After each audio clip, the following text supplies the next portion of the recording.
დასუნთხა შეკითხვას.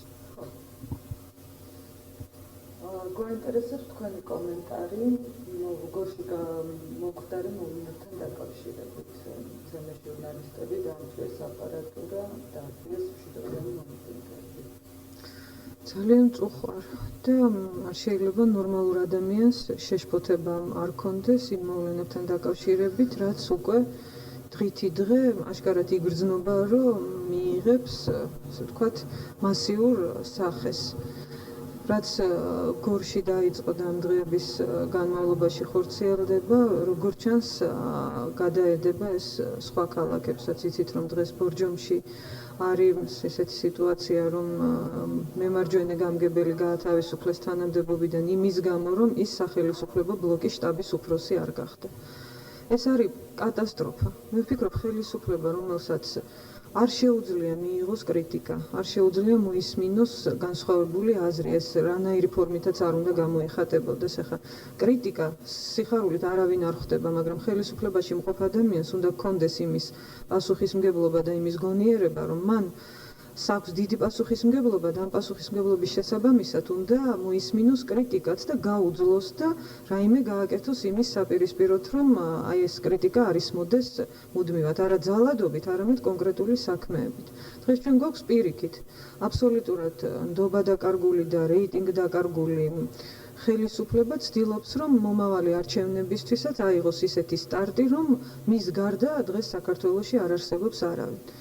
ეს იქნება წარმოუდგენელი რამ და ეს მიიყვანს საზოგადოებას ძალიან სერიოზულ დაპირისპირებამდე და გახლეჩვამდე.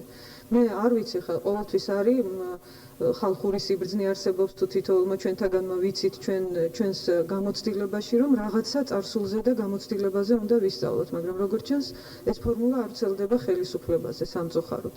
მაგრამ ხელისუფლებამ დღეს დგამს ისეთ ნაბიჯებს, რომელსაც ეს ქვეყანა საზოგადოება მიყავს აშკარა სამოქალაქო დაპირისპირებამდე და მე არ ამგონია, რომ ამან უპირველეს ყოვლისა ქვეყანას მიულტანოს რაიმე სასიკეთო და ყველგან უექნება ამ ხელისუფლებას იმის იმედი, რომ ამით ის რაიმეს მოიგებს. ამით საბოლოოდ დაისამარებს თავის თავს, უბრალოდ უბედურება არის ის, რომ ამ ქვეყანასაც განვითარების რაღაცა ტემპს კიდევ ერთხელ დაუგდებს, შეუჩერებს და რაღაცა რამოდენიმე წლით იქეთ გადასცემს.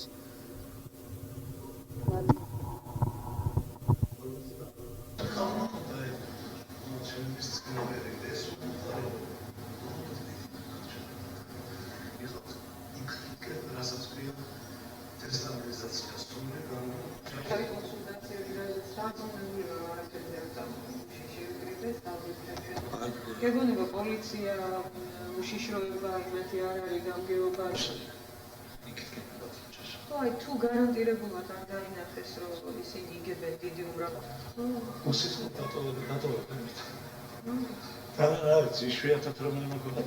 მაშინ იყო მაინც კიდე შეფუთული იყო ეს ყველაფერი რაღაც. ძალიან მწუხვარ და არ შეიძლება ნორმალურ ადამიანს შეშფოთება არ კონდეს იმ მოვლენებთან დაკავშირებით, რაც უკვე დღითი დღე აშკარად იგრძნობა, რომ მიიღებს, ასე ვთქვათ, მასიურ სახეს.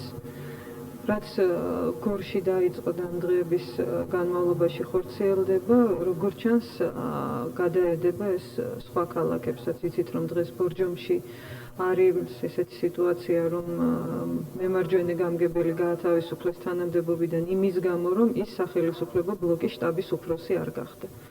ეს არის კატასტროფა. მე ვფიქრობ, ხელისუფლება, რომელსაც არ შეუძლია მიიღოს კრიტიკა, არ შეუძლია მოისმინოს განსხვავებული აზრი, ეს რანაირი ფორმითაც არ უნდა გამოეხატებოდეს. ახლა კრიტიკა სიხარულით არავინ არ ხვდება, მაგრამ ხელისუფლებაში მყოფ ადამიანს უნდა ჰქონდეს იმის პასუხისმგებლობა და იმის გონიერება, რომ მან საქვს დიდი პასუხისმგებლობა და ამ პასუხისმგებლობის შესაბამისად უნდა მოისმინოს კრიტიკაც და გაუძლოს და რაიმე გააკეთოს იმის საპირისპიროდ, რომ აი ეს კრიტიკა არ ისმოდეს მუდმივად, არა ძალადობით, არამედ კონკრეტული საქმეებით. დღეს ჩვენ გვაქვს პირიქით აბსოლუტურად ნდობა დაკარგული და რეიტინგ დაკარგული ხელისუფლება ცდილობს, რომ მომავალი არჩევნებისთვისაც აიღოს ისეთი სტარტი, რომ მის გარდა დღეს საქართველოში არ არსებობს არავინ. ეს იქნება წარმოუდგენელი რამ და ეს მიიყვანს საზოგადოებას ძალიან სერიოზულ დაპირისპირებამდე და გახლეჩვამდე.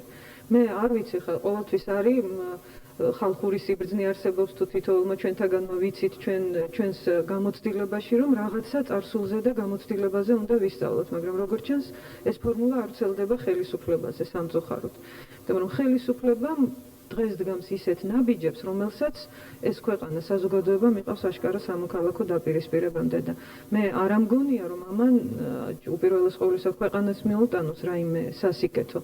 და ყველანუ ექნება ამ ხელისუფლებას იმის იმედი, რომ ამით ის რაიმეს მოიგებს. ამით საბოლოოდ დაისამარებს თავის თავს, უბრალოდ უბედურება არის ის, რომ ამ ქვეყანასაც განვითარების რაღაცა ტემპს კიდევ ერთხელ დაუგდებს, შეუჩერებს და რაღაცა რამოდენიმე წლით იქეთ გადასცემს.